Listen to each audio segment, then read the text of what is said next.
אהלן, מה העניינים? מה נשמע? המג"ד שלכם פה? 75?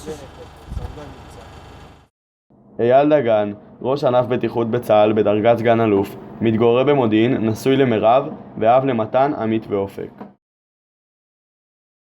היום בתפקיד כרע"ן בטיחות אני אחראי על כל תחום הבטיחות באימונים, בהכשרות ובתעסוקה המבצעית.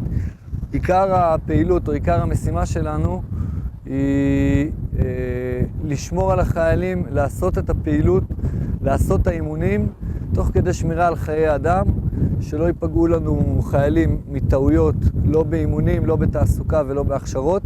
מבצע שובו אחים ואירוע החטיפה של 3 הנערים, שהיום אנחנו מציינים לו שנה, תפס אותי בטיול בצפון בנחל השופט עם מירב ועמית ואופק.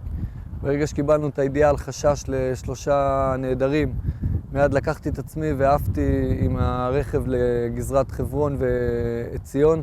התפקיד שלי בתור רע"ן בטיחות ותחקירים וידע מבצעי באירוע הזה היה גם אחד, השתתפות בכל החיפושים.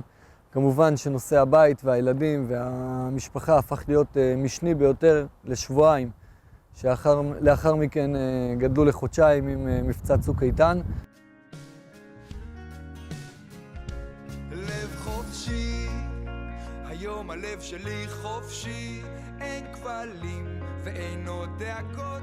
כשהתגייסתי אני ידעתי טוב מאוד שאני רוצה ללכת לקרבי, ידעתי שאני רוצה ללכת לגולני, ואני הייתי מושבניק מצוי והיא הייתה עירונית מצויה, ואמרתי לה שאני רוצה להיות מ"פ בגולני, ואם זה מסתדר אז בהצלחה, ואם זה לא מסתדר אז גם בהצלחה.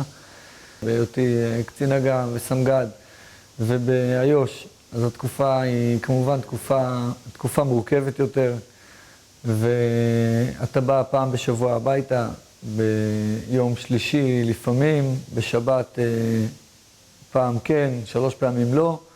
החיים הם חיים מבצעיים הרבה יותר מורכבים, והמתח המבצעי משפיע מאוד על החיים שלך עם הילדים בבית.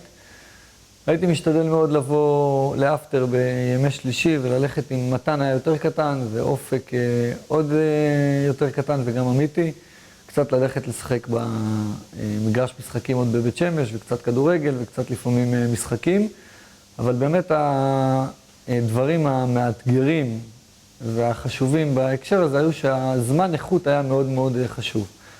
ודוגמה נוספת שמאוד זכורה לי זה שאתה עומד בקידוש ביום שבת בבוקר, ואתה עושה קידוש עם הילדים, אתה מחזיק את הגביע ביד, ואז יש טלפון ואומרים לך שיש מבצע מאוד מאוד חשוב, ואתה צריך לעזוב את הכל ולנסוע. אז בדרך אתה כמובן חושב על הילדים וחושב על האישה, וקשה לך עם התקופה הזו, אבל אתה יודע שמול זה עומדת משימה מאוד מאוד חשובה, ואתה ממשיך הלאה.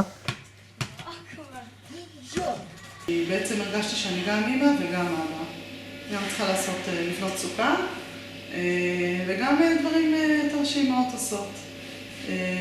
וגם דברים שילדים אפילו לא שמים לב אליהם, שככה מאחורי הקלעים שצריך לארגן, וצריך לעשות אותם בעצם לבד. שנכון, זה ויתור מאוד גדול, וזה בעצם להקים בית ועם בן זוג שהוא בעצם לא נוכח, לא נמצא הרבה, אבל אתה מרגיש גאווה, ואתה יודע שצריך לעשות את זה, ואין מי שיעשה את זה, ובשנים הראשונות זה מאוד מאוד קשה, ואתה באמת אומר, רגע, למה התחתנתי אם אני לבד? אבל עם הזמן אתה גם מתמלא בסיפוק ושמחה על העשייה באמת שהיא שליחות, והיא באמת למען הכלל. המתחים האלה בין המשימה המבצעית החשובה בצבא לבין העיסוק שלך כאבא בבית זה מאוד, בטח מאוד קשה ומורכב.